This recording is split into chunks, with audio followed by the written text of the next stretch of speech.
ओम शांति। ओम शांति। ओम शांति। ओम शांति। ओम शांति।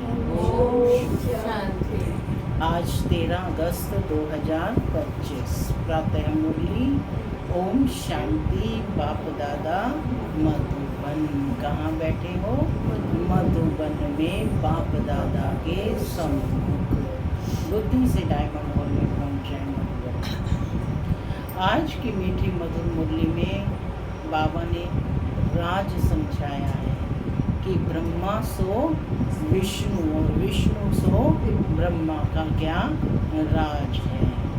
तो बच्चे ये समझकर इस ज्ञान को अच्छी तरह से समझ सकते हैं। बाबा रोज अविनाशी ज्ञान रतन दे रहे हैं, रोज नए नए पॉइंट्स बच्चों को ज्ञान के देते हैं। बाबा ने आज स्पष्ट किया कि यह जो ब्रह्मा है यह बाबा का चलता बोलता तख्त है, क्योंकि इसी के द्वारा बाप सारा ज्ञान सुनाते हैं। और जब ब्रह्मा में बाप आते हैं तभी ब्राह्मणों की रचना होती है। तो बाबा ने कहा इस राज को समझकर इस ज्ञान को अच्छी रीति हुई रीति से समझना है, क्योंकि यह जो यज्ञ है ब्रह्मा ने ही ब्राह्मणों द्वारा ज्ञान यज्ञ रचा है। सुनते हैं आज के डायरेक्ट ईश्वरीय महावाक्य। ओम शांति। बाबा कहते मीठे बच्चे, अकाल मूरत बाप का बोलता चलता तख्त यह ब्रह्मा है। अकाल मूरत बाप का बोलता चलता तख्त यह ब्रह्मा है। जब वह ब्रह्मा में आते हैं तब तुम ब्राह्मणों को रचते हैं।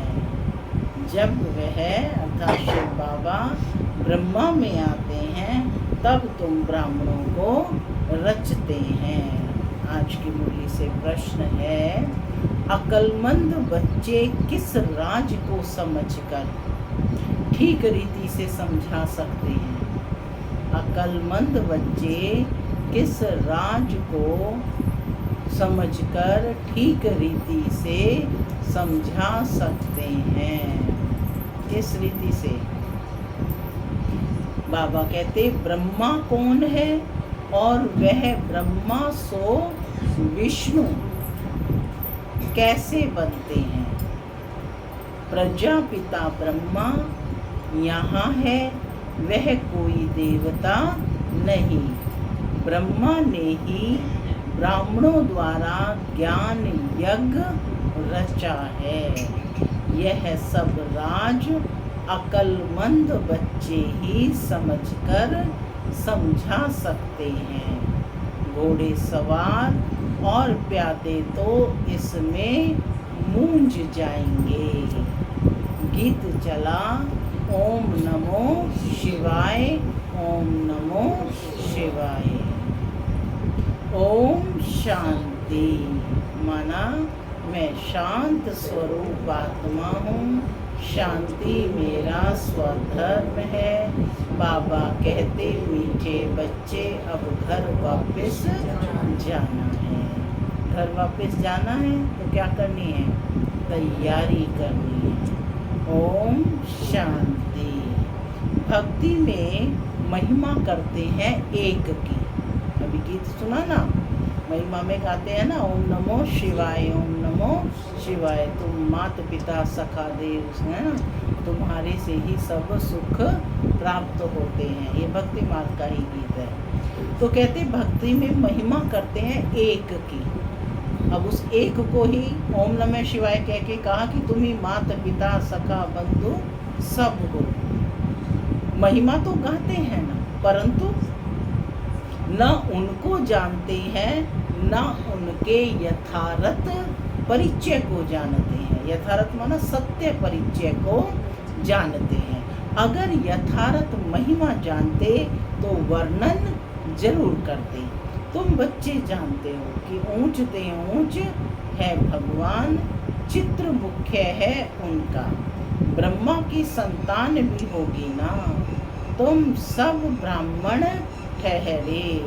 ब्रह्मा को भी ब्राह्मण जानेंगे और कोई नहीं जानते, इसलिए मूंझते हैं कि यह ब्रह्मा कैसे हो सकता। ब्रह्मा को दिखाया है सूक्ष्म वतन वासी। अब प्रजापिता ब्रह्मा सूक्ष्म वतन वासी हो ना सके, वहाँ रचना होती नहीं। रचना कहाँ होती है? इसी स्थूल वतन में होती है। तो कहते हैं वहाँ रचना होती नहीं। इस पर तुम्हारे साथ बहुत वाद विवाद भी करते हैं। समझाना चाहिए, ब्रह्मा और ब्राह्मण है तो सही ना। जैसे क्राइस्ट से क्रिश्चियन अक्षर निकला, बुद्ध से बौद्धि, इब्राहिम से इस्लामी, वैसे प्रजापिता ब्रह्मा से ब्राह्मण नामी ग्रामी हैं। आदि देव ब्रह्मा है। वास्तव में ब्रह्मा को देवता नहीं कह सकते, यह भी रॉन्ग है। ब्राह्मण जो अपने को कहलाते हैं उनसे पूछना चाहिए ब्रह्मा कहाँ से आया, यह किसकी रचना है, ब्रह्मा को किसने क्रिएट किया। कभी कोई बता ना सके, जानते ही नहीं। यह भी तुम बच्चे जानते हो, शिव बाबा का जो रथ है जिसमें प्रवेश करते हैं, यह है ही वह जो आत्मा श्री कृष्ण प्रिंस बना था। बाबा ने कहा कि यह बात स्पष्ट करो कि ब्रह्मा की ही आत्मा वह आत्मा है जो सतयुग में श्री कृष्ण बनते हैं, प्रिंस बनते हैं। 84 जन्मों के बाद यह ब्रह्मा आकर बने हैं। जन्म पत्री का नाम तो इनका अपना अलग होगा ना, क्योंकि है तो मनुष्य ना। ब्रह्मा बाबा के लिए कह रहे हैं इनका नाम तो अलग ही होगा ना। फिर इनमें प्रवेश करने से इनका नाम ब्रह्मा रख देते हैं। यह भी बच्चे जानते हैं, वही ब्रह्मा विष्णु का रूप है। नारायण बनते हैं ना। 84 जन्मों के अंत में भी साधारण रथ है ना। यह शरीर सब आत्माओं के रथ हैं। शरीर क्या है? आत्मा का रथ है। हर आत्मा का अपना अपना रथ है। अकाल मूर्त का बोलता चलता तख्त है। सिख लोगों ने फिर वह तख्त बना दिया है, उसको अकाल तख्त कहते हैं। यह तो अकाल तख्त सब है। कहाँ है अकाल तख्त? सब अपना हाथ लगाएं अपने मस्तक पर। हर आत्मा का यह अकाल तख्त। आत्माएं सब अकाल मूर्त हैं। ऊंचते ऊंच भगवान को यह रथ तो चाहिए ना। रथ में प्रवेश हो, बैठ नॉलेज देते हैं, उनको ही नॉलेज फुल कहा जाता है। रचता और रचना के आदि मध्य अंत की नॉलेज देते हैं। नॉलेज फुल का अर्थ कोई अंतर्यामी व जानी जाननहार नहीं है। सर्वव्यापी का अर्थ दूसरा है, जानी जाननहार का अर्थ दूसरा है। मनुष्य तो सबको मिलाकर जो आता है सो कहते जाते हैं। अभी तुम बच्चे जानते हो, हम सब ब्राह्मण ब्रह्मा की औलाद हैं। हमारा कुल सबसे ऊंचा है। वो लोग देवताओं को ऊंच रखते हैं क्योंकि सतयुग आदि में देवता हुए हैं। प्रजापिता ब्रह्मा की औलाद ब्राह्मण होते हैं। यह कोई जानते नहीं सिवाय तुम बच्चों के।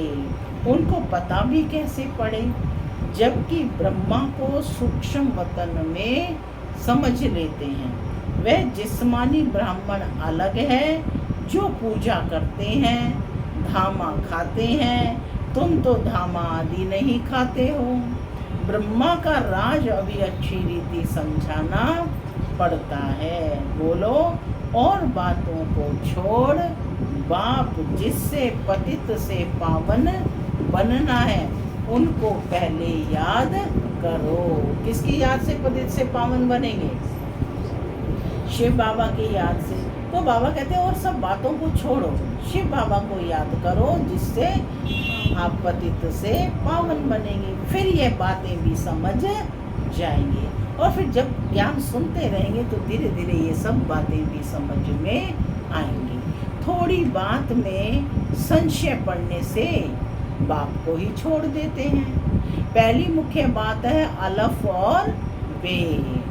बाप कहते हैं मामेकम याद करो। मैं जरूर किस में तो आऊँगा ना, उनका नाम भी होना चाहिए ना। भगवान जिस रथ में आएंगे तो उसका नाम भी तो होना चाहिए। उनको आकर रचता हूँ। ब्रह्मा के लिए तुमको समझाने का बहुत अक्ल चाहिए। प्यादे घोड़े सवार मूंज पड़ते हैं, अवस्था अनुसार समझाते हैं। यही मुख्य राज है। जिस तन में बाबा आते हैं उसी के 84 जन्मों की कहानी बताते हैं। सबकी तो नहीं बताएंगे, मुख्य की बताएंगे, है ना। तो मुख्य है ब्रह्मा। ब्रह्मा ही सतयुग में कौन बनते हैं? श्री कृष्ण, फर्स्ट प्रिंस, जिनको कहा जाता है नेक्स्ट टू गॉड, है ना। भगवान के बाद फर्स्ट नंबर जो है किसका है? श्री कृष्ण की आत्मा। और वही लास्ट में कौन बनती है? ब्रह्मा। जिस तन में परमात्मा का अवतरण होता है, प्रवेश करते हैं और हम ब्राह्मणों की रचना करते हैं। ब्रह्मा उनका नाम रखते हैं और उनके मुख अरविंद से जिनको को ज्ञान दिया उन्हें ब्राह्मण का, उच्च कोटि के, धामा खाने वाले नहीं। यह है जो रूहानी ब्राह्मण बनते हैं। तो बाबा कहते हैं पहली मुख्य बात है अलफ और बे। बाबा कहते हैं मामे कम याद करो। मैं ज़रूर किस में तो आऊँगा ना, उनका नाम भी होना चाहिए, उनको आकर रचता हूँ। ब्रह्मा के लिए तुमको समझाने का बहुत अक्ल चाहिए। प्यादे घोड़े सवार मूंज पड़ते हैं, अवस्था अनुसार समझाते हैं ना। प्रजापिता ब्रह्मा तो यहाँ है। ब्राह्मणों द्वारा ज्ञान यज्ञ रचते हैं तो जरूर ब्राह्मण भी चाहिए ना। प्रजापिता ब्रह्मा भी यहाँ चाहिए, जिससे ब्राह्मण हों। ब्राह्मण लोग कहते भी हैं हम ब्रह्मा की संतान हैं। समझते हैं परंपरा से हमारा कुल चला आता है, परंतु ब्रह्मा कब था वह पता नहीं है। अभी तुम ब्राह्मण हो। ब्राह्मण वह जो ब्रह्मा की संतान हो, वह तो बाप के ऑक्यूपेशन को जानते ही नहीं। भारत में पहले ब्राह्मण ही होते हैं। ब्राह्मणों का है ऊंचते ऊंच कुल। वह ब्राह्मण भी समझते हैं हमारा कुल जरूर ब्रह्मा से ही निकला होगा, परंतु कैसे कब वह वर्णन नहीं कर सकते। तुम समझते हो प्रजापिता ब्रह्मा ही ब्राह्मणों को रचते हैं, जिन ब्राह्मणों को ही फिर देवता बनना है। ब्राह्मणों को आकर बाप पढ़ाते हैं। ब्राह्मणों की भी डिनाइस्टी नहीं है, ब्राह्मणों का कुल है। डिनाइस्टी तब कहा जाए जब राजा रानी बने, जैसे सूर्यवंशी डिनाइस्टी। तुम ब्राह्मणों में राजा जो बनते नहीं। वह जो कहते हैं कौरवों और पांडवों का राज्य था, दोनों रॉन्ग है। राजा ही तो दोनों को नहीं है। प्रजा का प्रजा पर राज्य। इस समय किसका राज्य? कोई राजा रानी है? प्रजा का प्रजा पर राज्य है। उनको राजधानी नहीं कहेंगे। ताज है नहीं। बाबा ने समझाया था पहले डबल सिर ताज भारत में थे, फिर सिंगल ताज। इस समय नो ताज, कोई ताज नहीं है, है ताज। यह भी अच्छी रीति सिद्ध कर बताना है। जो बिल्कुल अच्छी धारणा वाला होगा वह अच्छी रीति समझा सकेंगे। ब्रह्मा पर ही जास्ती बात समझाने की होती है। विष्णु को भी नहीं जानते, यह भी समझाना होता है।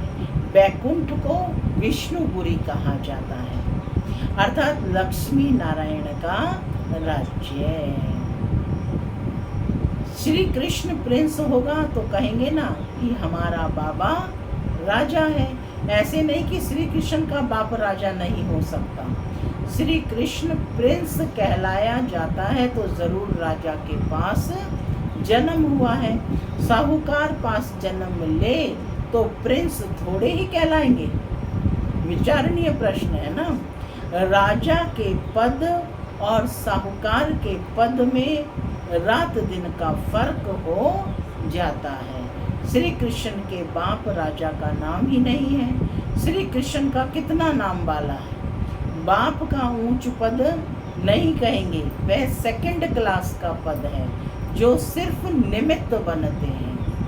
इन ज्ञान के पॉइंट्स को बड़ी गुह्यता से समझना है कि वह उनका पद कैसा होगा, सेकंड क्लास का, जो सिर्फ निमित्त बनते हैं। श्री कृष्ण की आत्मा को इस धरा पर लाने के निमित्त बनते हैं, योग बल से पैदा करते हैं। तो बाबा ने कहा कि श्री कृष्ण को जन्म देने के लिए निमित्त बनते हैं। ऐसे नहीं कि श्री कृष्ण की आत्मा से वह ऊंच पड़ा हुआ है, नहीं। श्री कृष्ण ही सो फिर नारायण बनते हैं। बाकी बाप का नाम ही गुम हो जाता है जरूर ब्राह्मण, परंतु पढ़ाई में श्री कृष्ण से कम है। माने उनके माता पिता हैं ब्राह्मण ही, लेकिन श्री कृष्ण से पढ़ाई में कम है। श्री कृष्ण की आत्मा की पढ़ाई अपने बाप से ऊंच थी, तब तो इतना नाम होता है। श्री कृष्ण का बाप कौन था वह जैसे किसको पता नहीं, आगे चल मालूम पड़ेगा। बनना तो यहाँ से ही है। क्या कहा बाबा ने? बनना तो यहाँ से ही। राधे की भी माँ बाप तो होंगे ना, परंतु उनसे राधे का नाम जास्ती है, क्योंकि माँ बाप कम पढ़े हुए हैं। राधे का नाम उनसे ऊंच हो जाता है। यह है डिटेल समझने की बातें, बच्चों को समझाने के लिए। बाबा कहते सारा मदार है पढ़ाई पर, ब्रह्मा पर भी समझाने का अक्ल चाहिए। वही श्री कृष्ण जो है उनकी आत्मा ही 84 जन्म भोगती है। तुम भी 84 जन्म लेते हो, सब इकट्ठे तो नहीं आएंगे ना। जो पढ़ाई में पहले पहले होते हैं वहाँ भी वह पहले आएंगी। नंबरवार तो आते हैं ना, यह बड़ी महीन बातें हैं।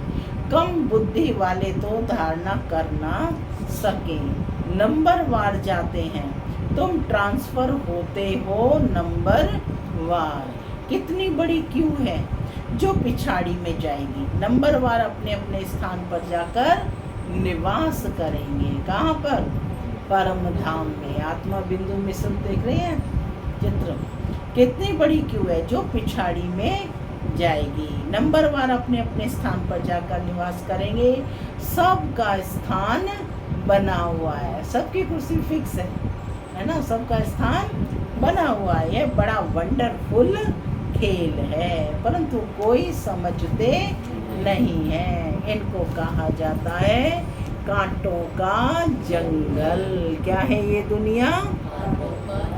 यहाँ सब एक दो को दुख देते रहते हैं। वहाँ तो नेचुरल सुख है, यहाँ है आर्टिफिशियल सुख। रियल सुख एक बाप ही देने वाला है। यहाँ है काग विष्टा के समान सुख।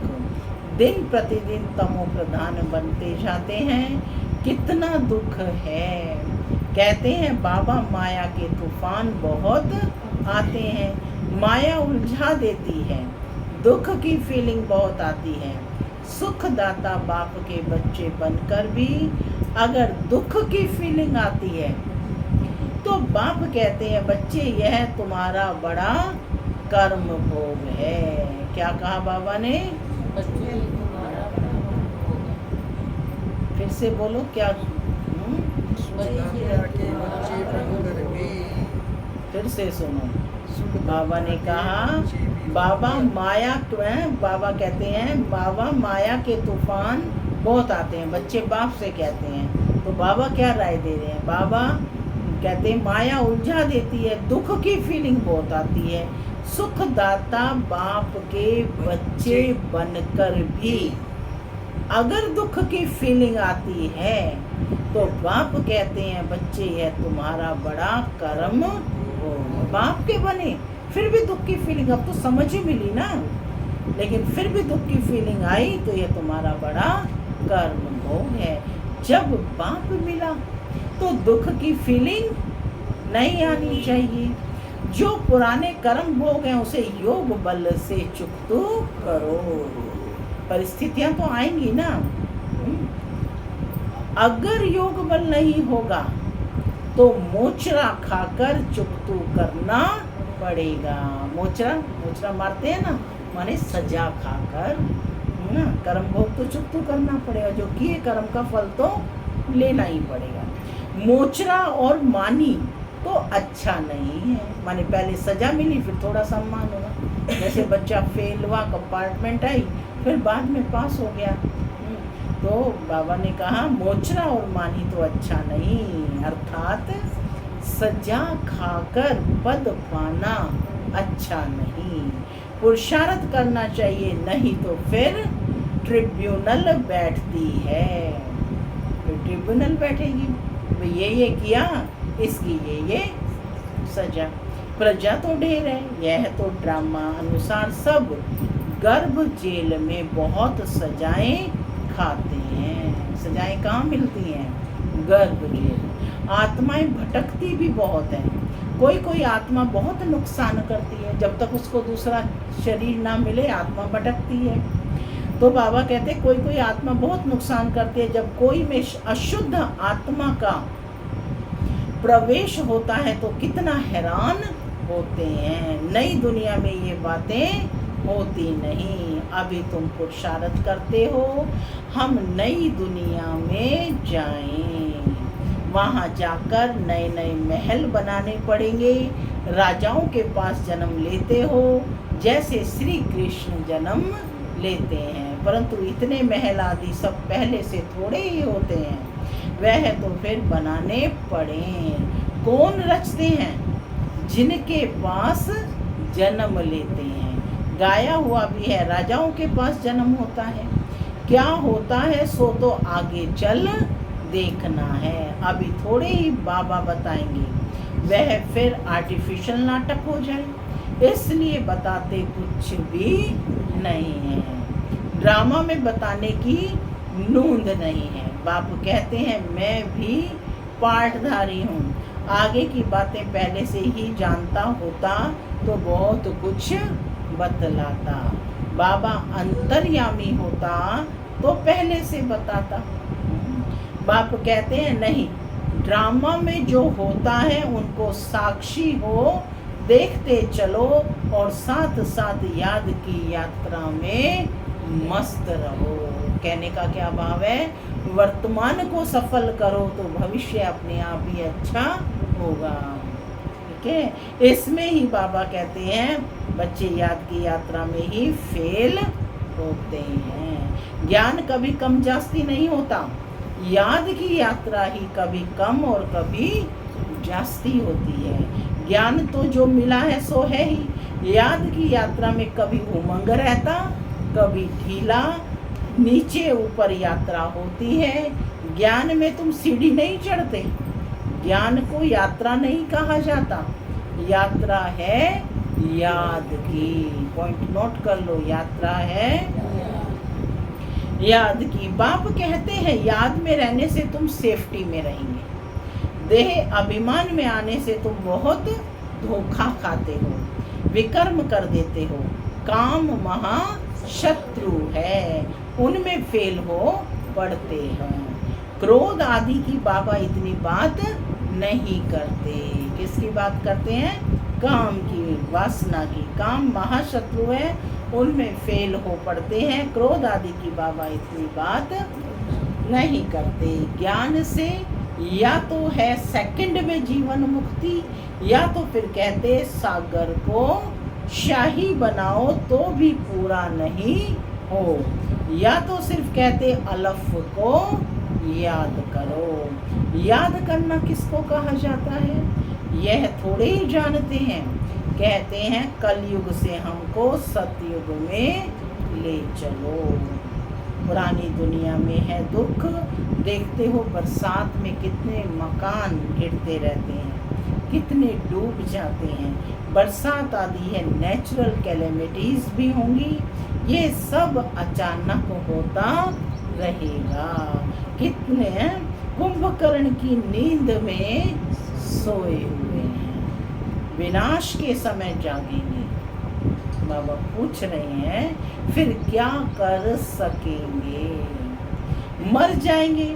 धरती भी जोर से हिलती है, तूफान बरसात आदि सब होता है, बॉम्ब्स भी फेंकते हैं, परंतु यहाँ एडिशन है सिविल वार। भारत में क्या होना है? मुख्य सिविल वार होना है। रक्त की नदियां गाई हुई हैं, यहाँ मारा मारी होती है, एक दो पर केस करते रहते हैं, जो सो लड़ेंगे भी जरूर। सब हैं निधन के।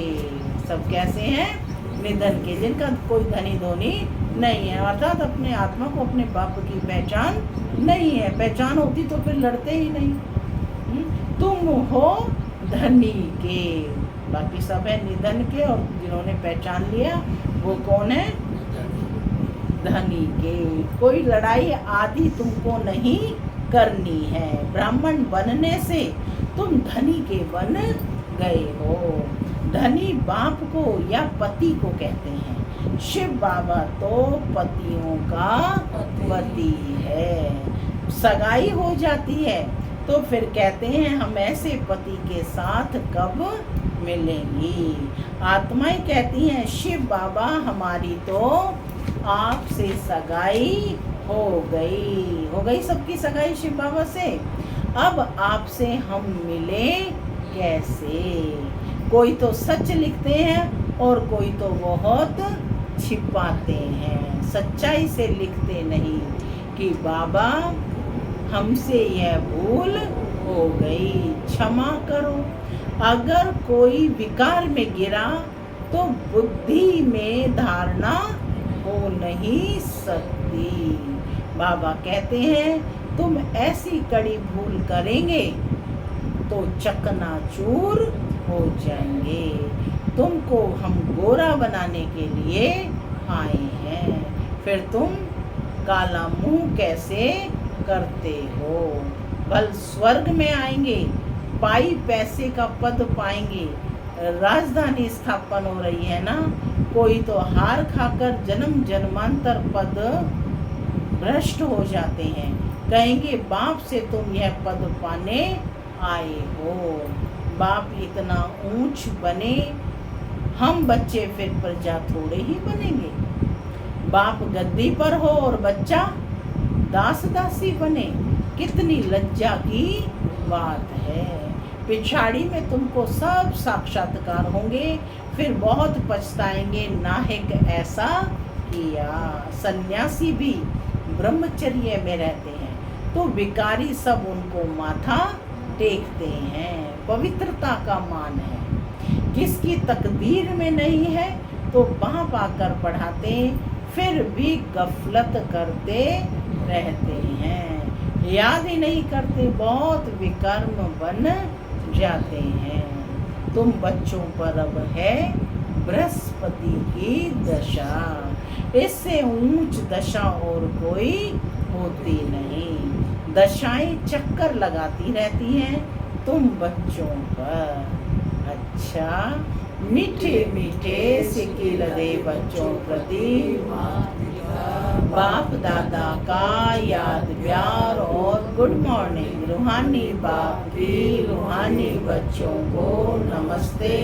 हम रूहानी बच्चों की रूहानी माता पिता बाप दादा को याद प्यार गुड मॉर्निंग और नमस्ते नमस्ते। सदा रहो हंसते, बनो फरिश्ते, चलो धारणा के लिए मुख्य सार।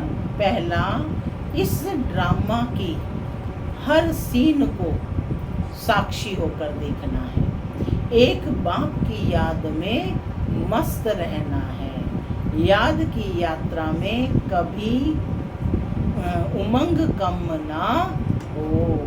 दूसरा, पढ़ाई में कभी गफलत नहीं करना। अपनी ऊंच तकदीर बनाने के लिए पवित्र जरूर बनना है। हार खाकर जन्म जन्मांतर के लिए पद भ्रष्ट नहीं करना है। आज का वरदान है, सच्ची सेवा द्वारा अविनाशी अलौकिक खुशी के सागर में लहराने वाली खुश नसीब आत्मा भव। जो बच्चे सेवाओं में बाप दादा और निमित्त बड़ों के स्नेह की दुआएं प्राप्त करते हैं, उन्हें अंदर से अलौकिक आत्मिक खुशी का अनुभव होता है। वे सेवाओं द्वारा आंतरिक खुशी, रूहानी मौज, बेहद की प्राप्ति का अनुभव करते हुए सदा खुशी के सागर में लहराते रहते हैं। सच्ची सेवा, सर्व का स्नेह, सर्व द्वारा अविनाशी सम्मान और खुशी की दुआएं प्राप्त होने की खुश नसीबी के श्रेष्ठ भाग्य का अनुभव कराती है। जो सदा खुश हैं वही खुश नसीब हैं। स्लोगन है, सदा हर्षित व आकर्षण मूर्त बनने के लिए संतुष्ट मणि बनो। अव्यक्त इशारे हैं, सहज योगी बनना है तो परमात्म प्यार के अनुभवी बनो। कर्म में, वाणी में, संपर्क व संबंध में, लव और स्मृति व स्थिति में लवलीन रहना है। जो जितना लवली होगा वह उतना ही लवलीन रह सकता है। इस लवलीन स्थिति को मनुष्य आत्माओं ने लीन की अवस्था कह दिया है। बाप में लव खत्म करके सिर्फ लीन शब्द को पकड़ लिया है। आप बच्चे बाप के लव में लवलीन रहेंगे तो औरों को भी सहज आप समान व बाप समान बना सकेंगे। ओम शांति।